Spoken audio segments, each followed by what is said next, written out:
Hello friends, welcome my video.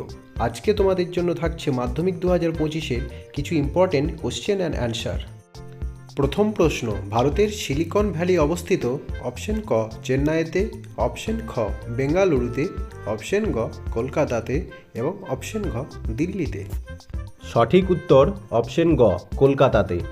2 নম্বর প্রশ্ন, একটি অগ্নিসঞ্চারক বর্জ্য পদার্থের নাম? অপশন ক মিথাইল, অপশন খ সীসা, অপশন গ আর্সেনিক এবং অপশন ঘ ডিডিটি। সঠিক উত্তর অপশন ক মিথাইল। তৃতীয় প্রশ্ন, মৌসুমি বিস্ফোরণের ফলে যে ঋতুর সূচনা হয় সেটি হল? অপশন ক গ্রীষ্মকাল, অপশন খ বর্ষাকাল, অপশন গ শীতকাল এবং অপশন ঘ শরৎকাল। সঠিক উত্তর অপশন খ বর্ষাকাল। চতুর্থ প্রশ্ন, ভারতে গম উৎপাদনে প্রথম স্থান অধিকার করে? অপশন ক পাঞ্জাব, অপশন খ উত্তরপ্রদেশ, অপশন গ হরিয়ানা, অপশন ঘ পশ্চিমবঙ্গ। সঠিক উত্তর অপশন ক পাঞ্জাব। পঞ্চম প্রশ্ন, সোনালী তন্তু বলা হয় যে ফসলকে, সেটি হল? অপশন ক কার্পাস, অপশন খ পাট, অপশন গ চা এবং অপশন ঘ কফি। সঠিক উত্তর অপশন খ পাট। ষষ্ঠ প্রশ্ন, তেজস্ক্রিয় বর্জ্যের মূল উৎস? অপশন ক কয়লা, অপশন খ পেট্রো রসায়ন শিল্প, অপশন গ কাগজ শিল্প এবং অপশন ঘ পারমাণবিক শিল্প। সঠিক উত্তর অপশন ঘ পারমাণবিক শিল্প। সপ্তম প্রশ্ন, রেটুন প্রথা প্রয়োগ করা হয়? অপশন ক ইক্ষু চাষে, অপশন খ ধান চাষে, অপশন গ গম চাষে এবং অপশন ঘ কৃষিভিত্তিক শিল্পে। সঠিক উত্তর অপশন ক ইক্ষু চাষে। অষ্টম প্রশ্ন, ভারতে যে রাজ্যের সাক্ষরতার হার সবচেয়ে বেশি?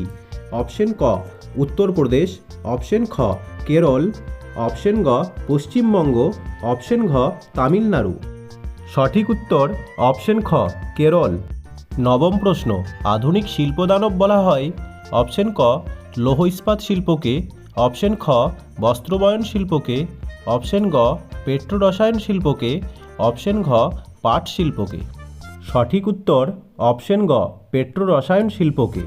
দশম প্রশ্ন, ভারতের সবচেয়ে বেশি অঞ্চল জুড়ে আছে? অপশন ক লোহিত মৃত্তিকা, অপশন খ পলি মৃত্তিকা, অপশন গ কৃষ্ণ মৃত্তিকা, অপশন ঘ মরু মৃত্তিকা। সঠিক উত্তর অপশন খ পলি মৃত্তিকা।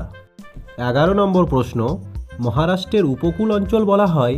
অপশন ক মালাবার, অপশন খ কোঙ্কণ, অপশন গ করমণ্ডল, অপশন ঘ কোনোটিই না। সঠিক উত্তর অপশন খ কোঙ্কণ। 12 নম্বর প্রশ্ন, ইসরো এর সদর দপ্তর কোথায়? অপশন ক বেঙ্গালুরু, অপশন খ মুম্বাই, অপশন গ কলকাতা এবং অপশন ঘ চেন্নাই। সঠিক উত্তর অপশন ক বেঙ্গালুরু। 13 নম্বর প্রশ্ন, ভারতের প্রথম লৌহ ইস্পাত কেন্দ্র গড়ে ওঠে?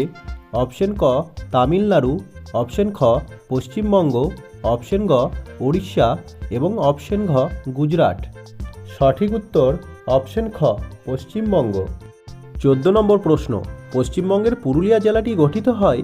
অপশন ক 1956 সালে, অপশন খ 1951 সালে, অপশন গ 1954 সালে এবং অপশন ঘ 1960 সালে। সঠিক উত্তর অপশন ক 1956 সালে। 15 নম্বর প্রশ্ন, মালনাদ কথার অর্থ? অপশন ক মৃতের দেশ, অপশন খ মরুভূমির দেশ, অপশন গ পাহাড়ি দেশ এবং অপশন ঘ ধুলোর দেশ। সঠিক উত্তর অপশন গ পাহাড়ি দেশ। 16 নম্বর প্রশ্ন, নাসিক শহরটি কোন নদীর তীরে অবস্থিত? অপশন ক কৃষ্ণা, অপশন খ গোদাবরী, অপশন গ কাবেরী এবং অপশন ঘ মহানদী। সঠিক উত্তর অপশন খ গোদাবরী। 17 নম্বর প্রশ্ন, মেঘালয় মালভূমি অঞ্চলে কোন মাটি দেখা যায়? অপশন ক ল্যাটেরাইট, অপশন খ পিট, অপশন গ পাললিক, অপশন ঘ রেগুড়। সঠিক উত্তর অপশন ক ল্যাটেরাইট। 18 নম্বর প্রশ্ন, ভারতের বৃহত্তম হিমবাহ হল? অপশন ক গঙ্গোত্রী, অপশন খ যমুনোত্রী, অপশন গ সিয়াচেন এবং অপশন ঘ বল্টারো। সঠিক উত্তর অপশন গ সিয়াচেন। 19 নম্বর প্রশ্ন, বিন্ধ্য পর্বত যে শিলা দ্বারা গঠিত তা হল অপশন ক ব্যাসল্ট, অপশন খ গ্রানাইট, অপশন গ বেলে পাথর এবং অপশন ঘ চুনা পাথর। সঠিক উত্তর অপশন গ বেলে পাথর। 20 নম্বর প্রশ্ন, ভারতের সর্বাধিক জলসেচ হয় যে পদ্ধতিতে তা হল অপশন ক খাল, অপশন খ জলাশয়, অপশন গ কূপ ও নলকূপ, অপশন ঘ জল বিভাজিকা উন্নয়ন। সঠিক উত্তর অপশন গ কূপ ও নলকূপ।